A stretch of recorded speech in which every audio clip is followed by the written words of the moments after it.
You never know where your next unforgettable experience will pop up. That's why bringing along an American Express card opens the door to rewards wherever you go. Morning coffee run with an old friend? Earn cash back.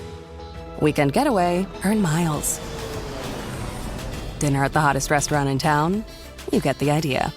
No matter the place or the plan, Amex rewards your inner explorer. Learn about card options at americanexpress.com. Terms apply.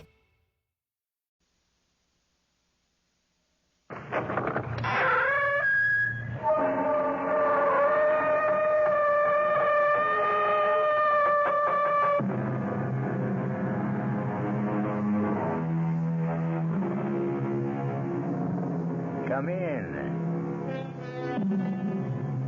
Welcome. I'm E.G. Marshall, and I want very much to tell you the story of a young lady named Barbara.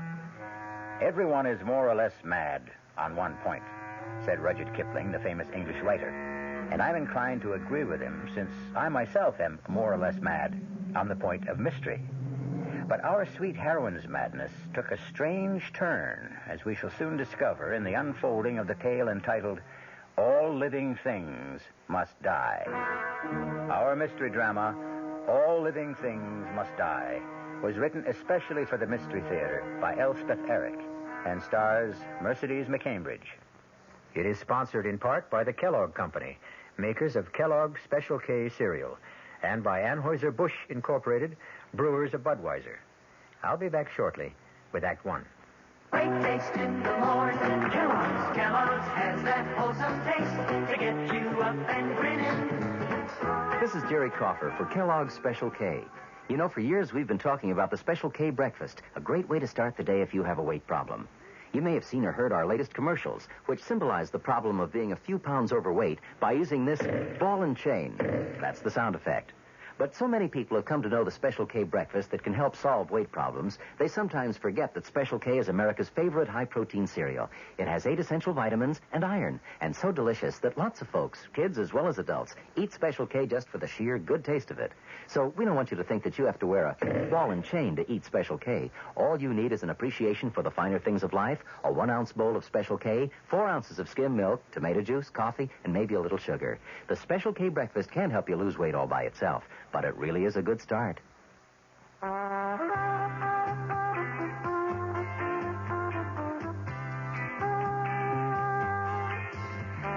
matter what you're saving for, that's what Suburban Savings for Suburban.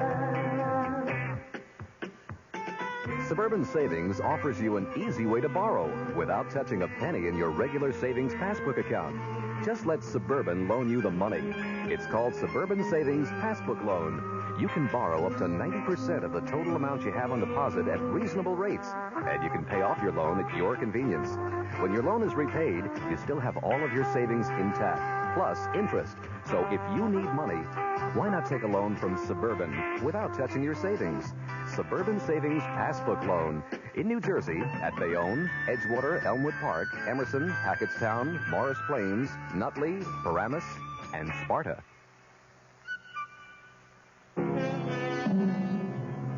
Now begins our story of the lightly demented Barbara, a lovely lady of 31 or 2, even 4 or 5. But as we now discover her in the living room of her suburban home, she could be younger than springtime. She could be spring itself. I love you. I love you all. You are my darlings, my pets, my very own treasures. Oh, how beautiful you are, and how much I love you. What? Well, that can't be Frank. He never forgets his key.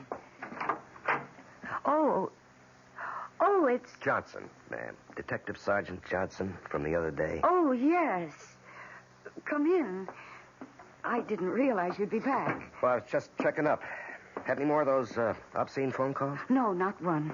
And it's such a relief you can't imagine. Mm-hmm. You had your number changed. Yes. And that seems to have done the trick, all right. Well, good. Now, a lady like you shouldn't be bothered by things like that. Well, there's one other thing I hate to mention. No. Go ahead. Mention anything you want to. We're here to serve. Well, it could be my imagination, but every once in a while, I see a man sort of hanging around across the street, not doing anything in particular, but just hanging around. Mm-hmm. Any special time of day? Yes, usually about this time. I see him through this window when I'm putting my plants to bed. Oh, you tuck them in, do you? Well, sort of. I talk to them, and sometimes I sing them a lullaby. I know that sounds silly, but, well, that's what I do. And then sometimes through the window, I think I see this man. Well, it's kind of hard to see out this window, ma'am. The plants sort of get in the way. Yes, I know they do, but they like it here. I tried other places, but they weren't happy, so... They're happy here, huh? Well, they haven't complained. Although I'm not sure about Annabelle. This one is Annabelle. That's Arthur. And that's Kenneth. Mm-hmm. And this is Marianne. And that spider plant over there is Michael. Oh, Michael's in great shape, isn't he? Oh, yes, he is. Are you laughing at me? Please don't. Do I look like I'm laughing? My husband laughs at me sometimes. I wouldn't know why. Oh, because... Now, you see this one, Marianne? Mm-hmm. Well, you take a close look because you won't see a Marianne every day in the week. Well, Marianne is, well, she looks like ivy to me. Yes, but her leaves are heart-shaped. Can't you see? Each one is shaped like a perfect little heart. You know, you're right. Yes. There are more than 200 varieties of ivy. Did you know that? No, I never did. Hey, what's going on here? Oh, Frank. He's my husband. Frank, this is Detective Sergeant Johnson. Ed Johnson. How are you? Pleased to meet you, Mr. Murray. He came to check up on those phone calls. Oh, yeah, from the degenerate. I told Barbara she should answer him back in his own language. Oh, Frank, please. Let him have it. Give it to him right between the eyes. The ears, I should say, in this instance. Well, I'll be getting along. Well, I'll show you to the door. Say, listen, why can't you catch those freaks? Thank you for coming around, Mr. Johnson. Yeah, sure. I'll stop by again if it's all right with you. Oh, anytime, practically. I'm almost always here. And take good care of Annabelle. Oh, I will. And don't let Michael grow too fast. I'll do my best. Good night, Mrs. Murray. Good night, Sergeant Johnson. And thank you. Now, don't you mention it. What was all that about? Well, I told you. The phone calls. I mean, all that whispering, all that bzz at the door just now. Oh, we weren't whispering. Well, what were you talking about? That I wasn't supposed to hear? Nothing. He just said, I don't know, something about the plants, that's all. What does he know about plants? Well, nothing much. When he was here the first time, and just now before you came in, I told him about them. He knows that I talked to them and that they have names. He was just being friendly, Frank. That's being friendly? Dropping in all the time when I'm not here? Only twice. This was only the second time. He's a kook like you. Freaked out over a bunch of plants. He was only expressing an interest. What's interesting about a bunch of plants with no flowers?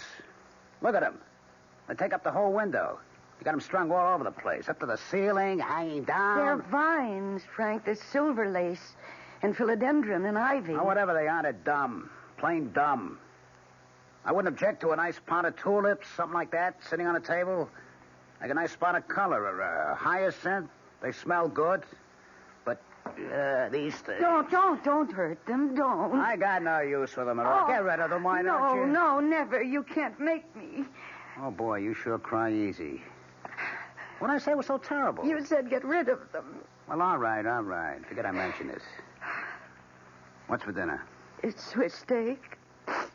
Again? Well, it's been a whole week. Well, get it on the table, because I got to get out of here early. You mean you're going out? I got a date to go bowling. Tonight? Well, certainly tonight. What do you think, next year? But you were out last night and the night before. And I may go out tomorrow night, and the night after that, so what? Frank, I get so lonely. Well, read a book, watch TV, listen to the radio. But almost every night and all day. Well, all right, talk to your plants. That's what you got them for, is it? Have a nice little conversation with Michael and Mary Louise and Archibald, whatever you call them. Never mind. Just never mind. Well, look, I'm going to take a quick shower and then we'll eat. 10 minutes on the outside, okay? Okay. Oh, Arthur. Annabelle. Tell me that you love me. Marianne, do you love me? Michael. Kenneth. Oh, somebody love me. Please. Somebody love me or I'll die.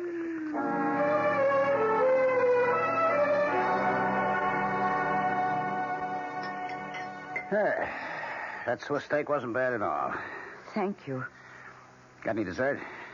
Just fruit. I'll take an apple with me. Frank, don't go for a minute. Well, I told you I got a date. No, I want to talk to you about something. I'll go ahead, but keep it short, will you? Oh, Frank, remember when we got married? Well, how could I forget with you to remind me? Well, you said then that you didn't want to have any children right away. I don't believe in rushing into things like that. Frank, that was 10 years ago. Yeah, I know. But isn't it different now?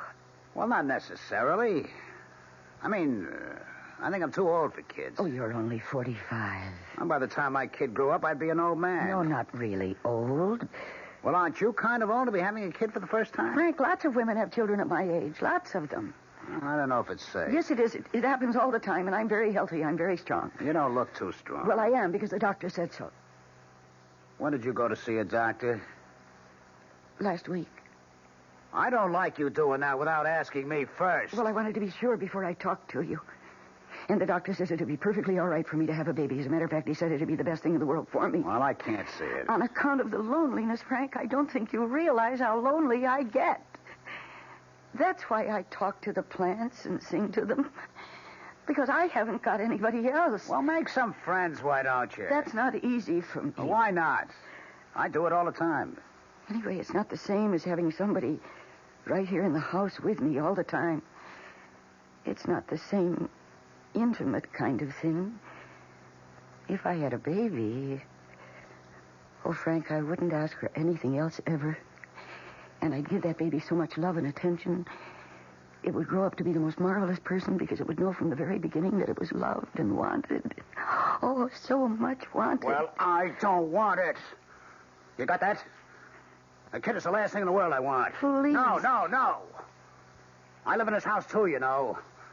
I don't want a kid running around, messing up everything, making a lot of noise, getting in the way all the time. No, it wouldn't be like that. Oh, yes, it would.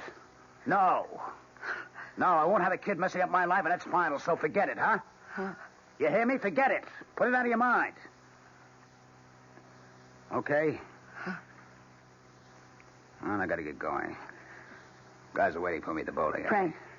All right, now what? No, I won't keep you a minute. I haven't got a minute. Please, less than a minute. Well, okay, spill it. When I was at the supermarket this morning, there was this dog. A dog. Oh, boy. Really, a very pretty dog, and so sweet. And he was just wandering around. Nobody knew who he belonged to, or if he belonged to anybody. He's just a stray, as far as anybody knows. No dog. And he has this cute little tail that curls up right over his back, and great ears that stand up straight and then flop over. And he's mostly black with a kind of white face. Barbara, we've been through all this. I will not have a dog in my house. Now, that is how it is, and I don't want to talk about it now or never. You understand that? Yes. I gotta go.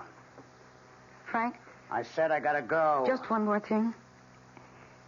There's this man hanging around outside.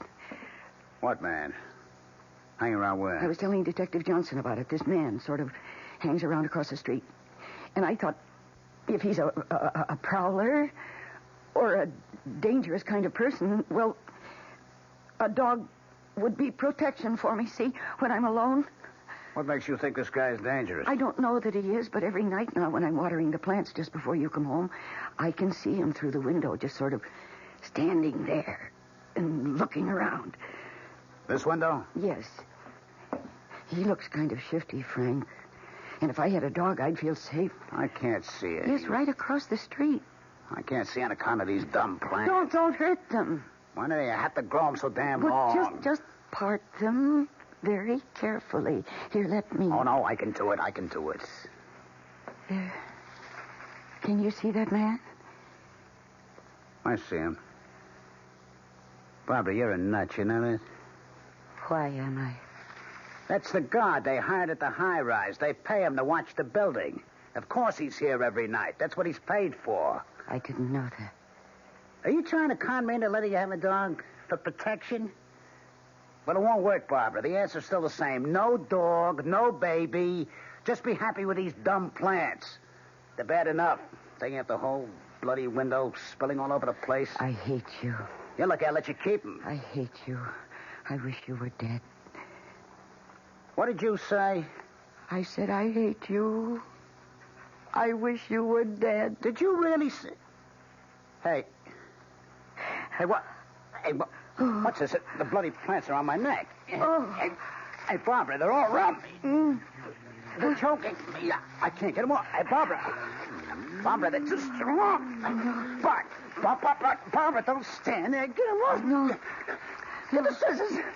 Barbara, the scissors. I hate you. I hate you. I want you dead.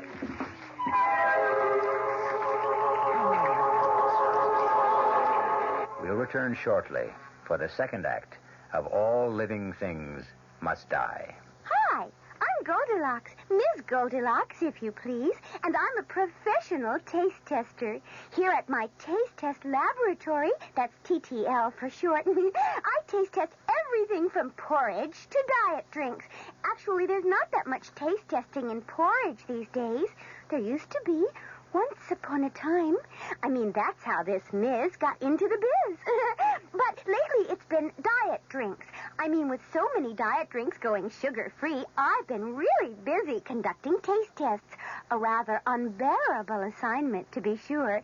But then I discovered sugar-free diet 7-Up. Fresh, natural, delicious. My only problem is that sugar-free diet 7-Up tastes so good that it broke my Goldilocks diet drink taste-o-meter. Well, sugar-free diet 7-Up certainly has my seal of approval. This one's just right. Hey, Mom, what's for dinner? Hey, Mom, what you got? It's time to get ready for the great outdoors, and your ShopRite supermarket has everything you'll need for cookout dinners and fun in the sun. And for this week's dinners, ShopRite is featuring whole grade A frying chickens, just 37 cents a pound. Roasting chickens up to 4 pounds, 47 cents a pound. Choice rib steaks, $1.19 a pound. ShopRite Franks, 89 cents a pound.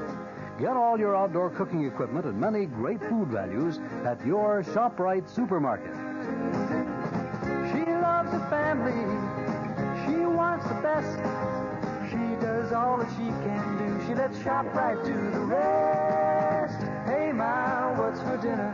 ShopRite has the answer. Macy's store-wide spring sale blossoms all this week with beautiful values in every department, every Macy's store. Values like a 40-piece Nyko ironstone service for 8, regularly $55, now just $39.99. And hand-cut lead crystal selection of Hostess items, regularly $15 to $25, now $9.99 to $14.99. Save in every department all this week. Macy's store-wide spring sale. This is WOR New York and RKO General Station. Now for the second act of All Living Things Must Die. It is a year later, and our heroine no longer lives in the little suburban house, nor is her name Barbara Murray.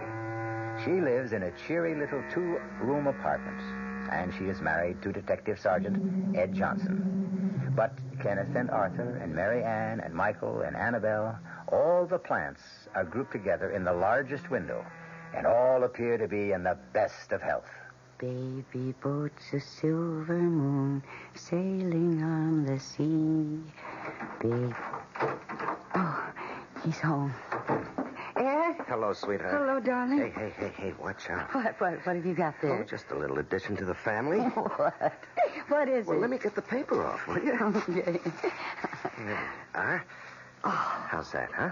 Ed. Oh, it's beautiful. You know what it's called? Yes, do you? Sure, purple passion plant. Oh, that's right. Yeah. I thought it was very appropriate for two people who've been married a month. Oh, it is, Ed. It's beautiful. And you were so sweet to think of it. Well, there's something else I've been thinking of. What's that? Honey, is it too soon for us to be thinking about having a baby? A baby? Well, you do want us to have a baby, don't you, Barbara? Well, I guess so. I brought the subject up too soon. I can see that. Dumb me. I'm sorry. No, that's all right. No. I was stupid. Forget I mentioned it, huh? Only, it doesn't do any harm to think about it a little, does it? No. I guess it doesn't do any harm to think about it.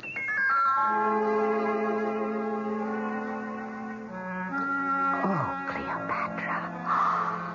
You're growing very nicely, dear. It would take a little while before you'll be as long as Annabelle. And you'll probably never be as long as Michael. But then very few plants are. But you're so healthy and strong. And I love your purple leaves. You're very beautiful, my darling. Yes, you are. Oh, he's home. Darling?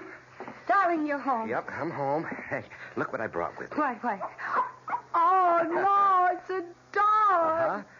Oh, isn't he darling? Yeah. He wandered into the station house about a week ago. We've been feeding him, and he's been sleeping there. Look, his tail curls up over his back. Yeah, he's got a great disposition. Oh, my.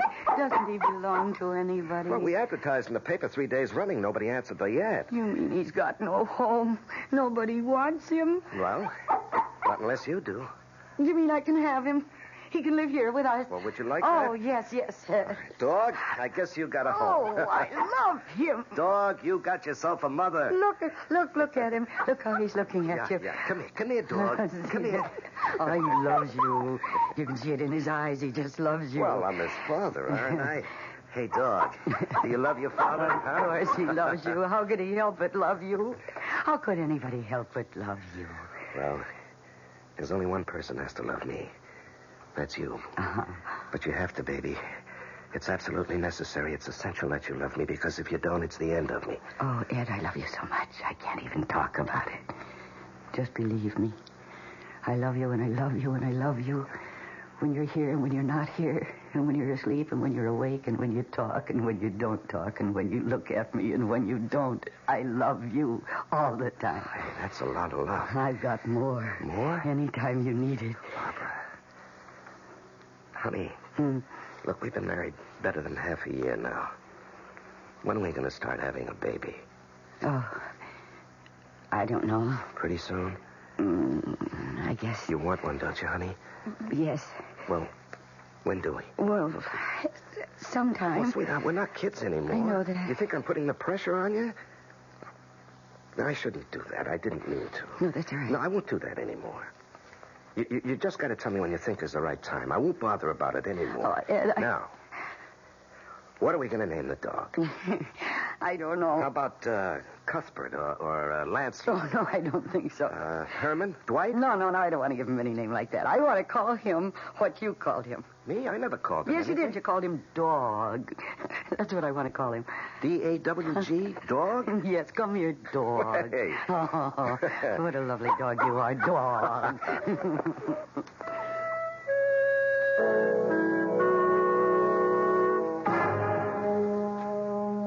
Hi, darling. Hello, love. How do you feel? I feel marvelous. Well, you look marvelous. How's the family? Well, I've been giving Annabelle a little too much water, but everybody else is fine. Oh, I brought you a present. A first anniversary present. Well, I have one for you, too. Here. That's an engagement ring. You never had one. Oh, Ed, this is lovely. Do you like it? Oh, yes, I love it. Almost as much as I love you, and Dog, and Annabelle, and Kevin. Hey, watch it. And I got you a ring, too. What? Yes, a wedding ring, because you never had one. Oh, hey, Yeah. that's nice. That's real nice. Is it okay for a man to wear this? It just shows everybody that you're married. Well, everybody knows I'm married. Does everybody really know you're married? Well, I talk about it all the time. Do you really? Do you Sure. talk about it? Well, I'm married to you, so naturally it's you I talk about. I bet you bore everybody to tears. Yeah, I bet I do. Of course, there always comes a time when they break in and say, any kids? You got any kids?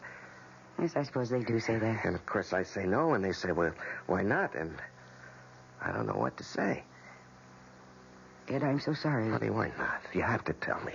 Well, it's a feeling that I have. Well, don't you want to, baby? I always thought you were the kind of woman who'd want a family. It's hard to explain. Well, you've got to try. Okay, I'll try. Only yet I don't think you're going to like what I'm going to tell you. Anything. I want to hear anything you have to tell me. Well, I have to go back to the night that Frank died. Frank? Yeah. What's Frank got to do with it? I'm going to tell you if you listen. Yeah, I'm listening. Go ahead. Well, you remember when I called you that night and I told you that Frank was dead? You remember that? Yeah, sure. Of course I remember. And you came over with the others and you asked me how it happened. Yeah? And I said I didn't know. I said that Frank was going to go out bowling and he must have been in a hurry. And the room was dark. And he must have stumbled into the plants and got tangled up in them and he couldn't get out. Yeah, but he was strangled by the plants, baby. It was a freak accident. No, that isn't what happened at all. Honey, are you trying to tell me... I don't know. Are you trying to tell me that you pushed him or something? That you wrapped the plants around his neck? I didn't. All right, now, wait a minute. Maybe you better tell it to me from the beginning. Well, you remember Frank came home that day while you were still here. Uh-huh. And then you left. And he told me to hurry up with dinner because he was going out. And I got upset. I told him I get so lonely here. Lonely every night. Almost every day. Read a book, watch TV, listen to the radio, talk to your plants. That's what you got them for, isn't it? So after dinner, I said I wanted to talk to him about having a baby. A kid is the last thing in the world I want. And I think maybe it was then that I got the idea. What idea? It just seemed awfully important to me to get Frank over by the window where the plants were hanging. So I told him that there'd been a man hanging around outside across the street. What man? Hanging around where? And he started walking toward the window. And I started feeling this awful, wild excitement. The nearer he got to the window, the nearer he got to the plants. And then I said it. Said what, honey? I hate you. I said, I hate you. At first, Frank didn't hear me. Or maybe he didn't believe his ears, but I said it again. I hate you. And then I said, I wish you were dead. He heard me say that. Then what happened? He started to look angry, and he made a little move toward me, and it was then, when he started to move, that the plants moved. They moved faster than anyone would think plants could move, and they wound themselves around his neck, around and around, and tighter and tighter. And Frank began to choke. Barbara, they're all around my neck. They're choking me. Oh, no. I can't get them off. Don't stand there. Get them off. Get the scissors. No. Barbara, the scissors. Because there were scissors there, you know, on the windowsill. And Frank couldn't reach them because the plants were holding him so tight and tighter all the time. And I knew the scissors were there. I kept them there all the time, just the way I do now, to cut off the dead leaves and things. But I didn't move. I just stood there, repeating those awful words. I hate you. I hate you. I wish you were dead. Barbara. Barbara. I watched his face turn purple and then blue. And then he dropped to the floor. And I watched him drop. And I looked at him. But all I said was, dead. Oh, darling. I listened to the plants for a while. They seemed to be telling me, see how we love you. See, we'll do anything you ask. We are your true loves. We've killed for you. Now you know how much we love you. And then I went to the phone and called you. Darling, you had a bad dream, that's all. No, it wasn't a dream. I made the plants do what they did, don't you see? I said I wanted Frank dead, and they heard me. Or they felt what I was feeling, or they sensed it or something. And because they love me and because they know that I'd never kill anybody, Oh, of course they not. went ahead and did it for me. Sweetheart, even if what you say is true, if it could be It true, is you true. never laid a finger on But I'm Frank. an accessory, don't you see? I wanted someone to kill Frank. Not me, but someone. And the plants knew it, and they killed him for me. Do you think anybody's going to believe you, sweetheart? Ed, do you believe me? Honey, is this why you don't want to have a baby? I want to, but But what? that's how it all started. Me asking Frank if I could have a baby. Why don't you try asking me? You know what kind of an answer you'll get, don't you? Go ahead. Ask me. Ed, is it all right? Is it?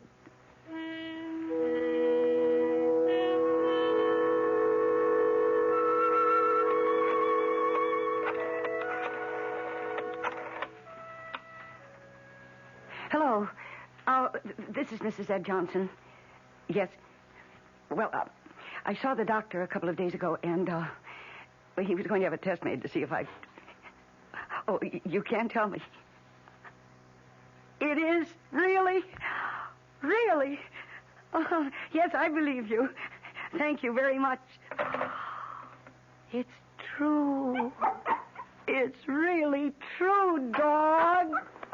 Michael, Marianne, I'm going to have a baby. Annabelle, it's true. Kenneth, Cleopatra, Arthur, finally, I'm going to have a baby. What do you think about that? Are you pleased? Are you happy? Tell me what you think, because you're very important to me. Yes, you're my best friend. I'm not young anymore, and there are people who think I'm, well, strange. I'm too emotional, that's what they think. And they may be right. How do I know? So please, tell me, because I trust you. Is it all right for me to have a baby? You really think so? Ed! Ed, it's true! I just called the doctor's office and they told me it's true. I'm going to have a baby, Ed. Tell me, is it really all right? We'll be back shortly with Act 3.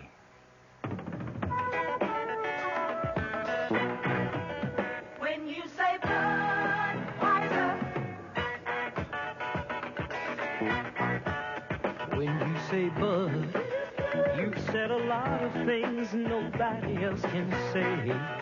When you say Bud, you've gone as far as you can go to get the very best. Yeah. When you say Bud, you tell the world you know what makes it all the way.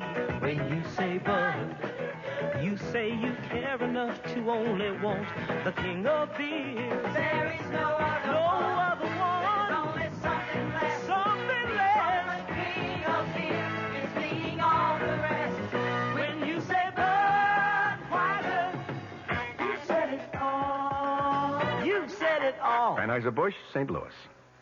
Macy's store-wide spring sale blossoms all this week with beautiful values in every department, every Macy's store. Values like all wool pile oriental design rugs, regularly $200, now just $150. Save in the rug department on worsted wool, imported, woven Saruk, and Kerman designs. Save in every department all this week. Macy's store-wide spring sale. Aren't you glad?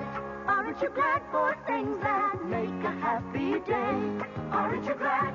Aren't you glad you found the love to grow and stay?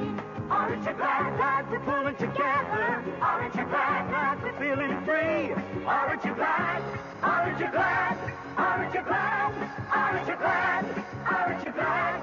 Aren't you glad just to be? Aren't you glad?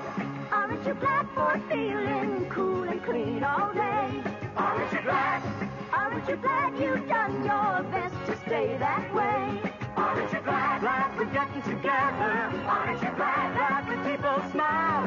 Aren't you glad you use style? Aren't you glad you use style? Aren't you glad? Aren't you glad you use style? Aren't you glad? We're still in a little two-room apartment, and the plants still hang in the window, but everything else is different, for it is precisely 8 months since we last heard her voice. There. They're gone. Ed, they're gone. What's that, honey? The movers have gone. They took the last chair out just now. Oh, I hope they don't break anything. Oh, sweetie, they won't. Don't worry about it. Oh, I don't worry about anything anymore. Do you mean that? Sometimes I try to worry, because after all, I used to worry all the time. I mean, I worried all my life, but now I can't worry. I've forgotten how. It's being pregnant. Well, maybe I ought to try it. Oh, I'm so sorry for you, you know that. How come? Being a man, you can't ever be happy the way I'm happy. I've got my own way. I feel so complete, so... So fulfilled? I guess so. As though there'd been something missing from the day I was born. And now I've got it. I was so unfinished before, but now I'm I'm complete. Just you wait till we get settled in the new apartment, baby. Wait till we get the little baby's room decorated and the crib moved in and all that other stuff. Shouldn't we go over there now? Well, I suppose we ought to give the movers time to get there. No, I want to go now. I can't wait. Yeah, neither can I. Oh, honey. Isn't it wonderful how we always seem to feel the same way? Oh, honey, you never have that other feeling anymore, do you? What feeling? You know about how Frank died, the plants. Oh, that. You don't ever feel that maybe you shouldn't have a baby. Oh, no. Well, you know, when you first found out, you weren't too sure. Oh, but that was 8 months ago. That was before I started feeling the baby grow. Before I knew that it was going to be my baby, my child. And then I knew that if there ever was anything that was right, having this baby was that thing. And Frank? You ever think about him, about that night? I'm not sure it ever happened. I'm not sure it happened the way I said. I think probably you were right. I dreamed the whole thing. It was an accident, Barbara. Frank and the plants. It was a freak accident. I guess so. Now, come on, let's go over to the new apartment. Movers ought to be almost there. Yeah, okay. I'll take the plants down. Oh, no. I want to do that. No, honey, no. I don't want you doing things like that. Not now. 8 months. Holy cow. Oh, don't be silly. I know just how they're tied up because I did it myself in the first place. Come on, hand me the scissors. They're right there. Baby. Now you cut the strings. I think I ought to. No, really. They wouldn't like anybody else touching them. I know what you can do. You can get those cartons we saved to pack them in and all that tissue paper. Go on, you do that. That'd be a big help. Okay, if you say so. Oh, here's the scissors. Right. Only take a minute. Yeah, I'll be right back. Now then, here we go. Now, Cleopatra, let's get you down first. No, Michael, you'll have to wait until last because you're so long and strong. It'd be hard to separate you from the others. Oh, gee, it's hard to reach. I don't know if I can... Oh, maybe I should have let Ed take you down. My arms hurt. Isn't that funny? I never had any trouble before. Well, of course, it's being pregnant. It's this baby I'm carrying around with me. Are you a boy? Or are you a girl? Or are you twins? I think you're twins. Wouldn't that be heavenly? An old lady like me having twins. A boy and a girl? Oh, I don't care. I don't care about anything anymore. Except my husband and my child. I don't even care about the plants. Isn't that strange? For so long, so many years, they were my dearest friends. They were my only friends. And now, they just don't matter anymore. I know what I'm going to do. I'm going to leave them. Right here. You don't need them. We've got a new place to live. We're going to have a baby. We have each other. We don't need these old plants anymore. They can just stay right here. Ed, I just decided that we don't... No, don't. Get away. Get away from me. Ed, it's the plants. They're choking me. Ed, the plants. Yeah, I got the cart. Barbara. Oh, my God. They're choking me. The scissors. Quick. I can't breathe. All right, I've got him. It's all right. It's going to be all right. Barbara. It's all right. Barbara, it's going to be all right.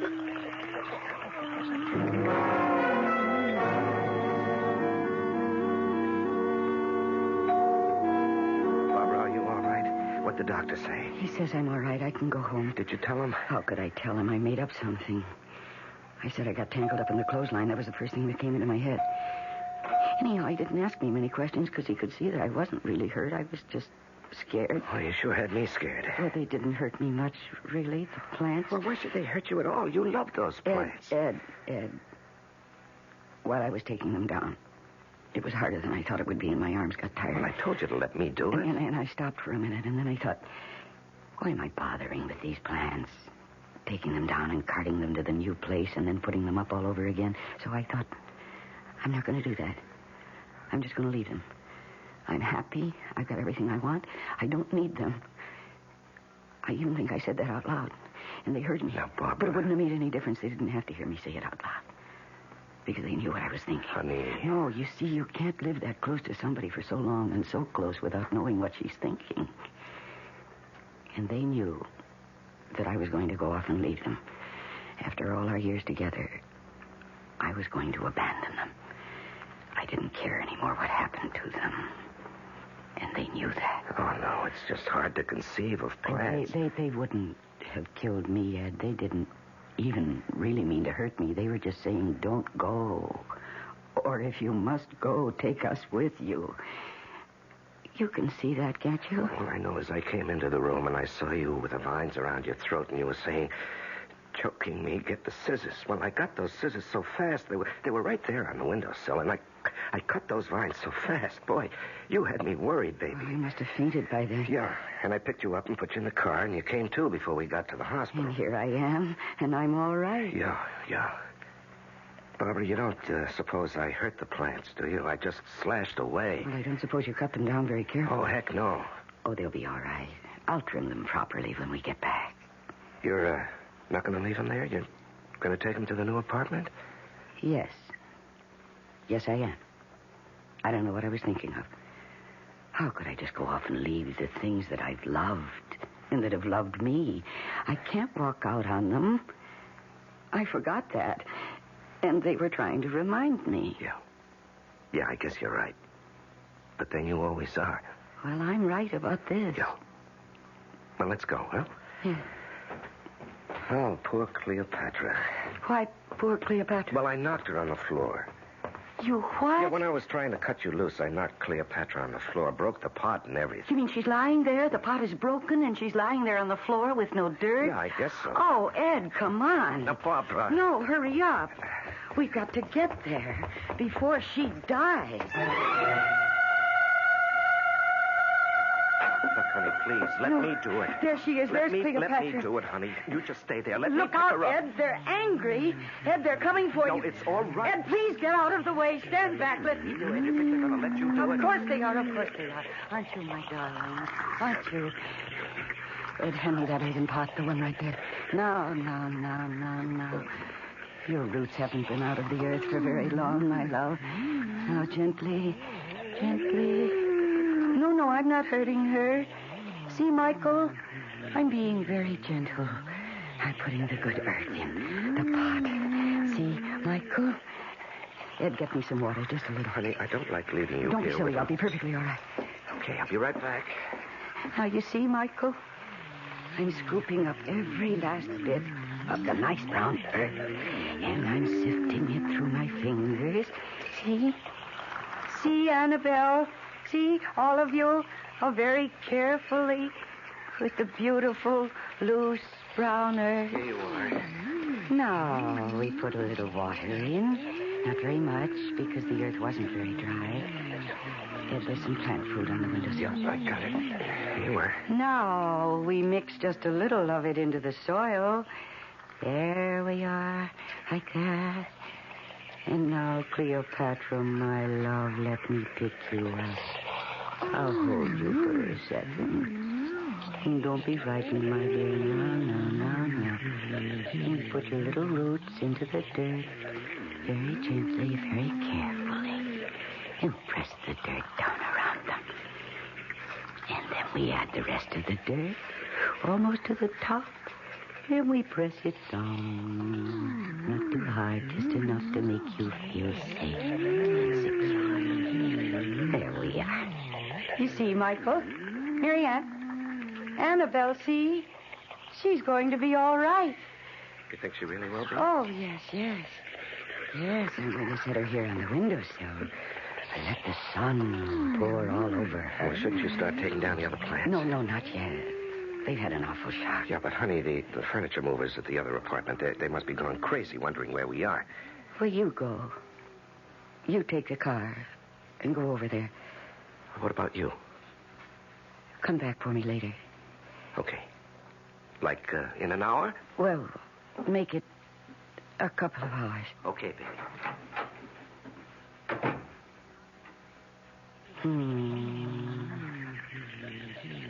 Baby boats of silver moon sailing on the sea. Yes, my dear ones, rest, my darling. Sail, baby, sail out across the sea Only don't forget to sail home again to me. Only don't forget to sail home again to me. The next time you pass by a plant, stop and look. Make a little bow or tip your hat. And if its leaves flutter and make a sound, listen. It may be trying to tell you something. I'll be back shortly. Commuting. We're big on that. Time is money in the business world. That's why Ozark offers commuter flights that get you there and back the same day. Don't ever let a few hundred miles stand between you and big business opportunities. If you're long on work but short on time, let Ozark make your day pay off. Commuting, we're big on that. Jet to Champaign-Urbana, Peoria, and Springfield, Illinois. Call Ozark or your travel agent. Macy's store-wide spring sale blossoms all this week with beautiful values in every department, every Macy's store. Values like Lee's Broadloom. Save $2 to $4 a square yard installed over sponge rubber padding. 35 styles, 500 colors. Regularly $12.99 to $21.99 a square yard. Now sale priced $9.99 to $17.99. Save in every department all this week. Macy's store-wide spring sale. Our cast included Mercedes McCambridge, Larry Haynes, and Ralph Bell. The entire production was under the direction of Hyman Brown. Radio Mystery Theater was sponsored in part by new sugar-free Diet 7-Up. This is E.G. Marshall inviting you to return to our Mystery Theater for another adventure in the macabre.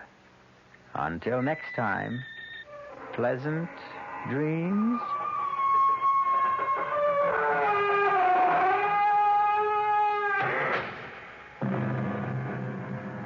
The WR Mystery Theater has been brought to you by ShopRite Supermarkets, where you get a lot more for a little less, and by Suburban Savings with offices throughout North Jersey.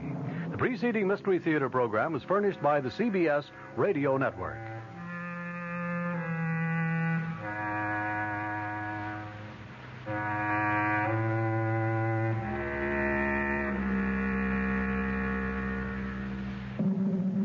Stand by now for a chilling moment from tomorrow night's WOR Mystery Theater drama.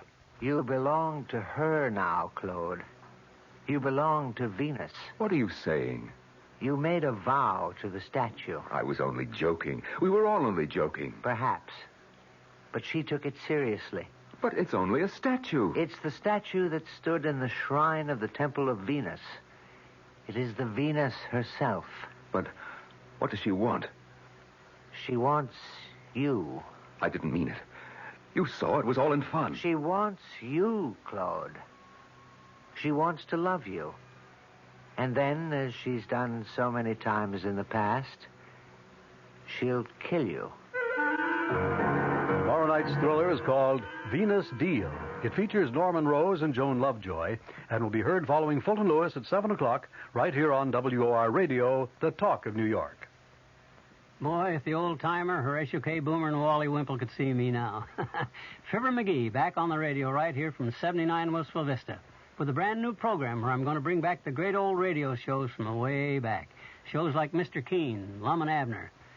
Well, I guess I ought to get this place straightened up a bit, though. Where's that vacuum? Oh, I left it in the hall closet. Look.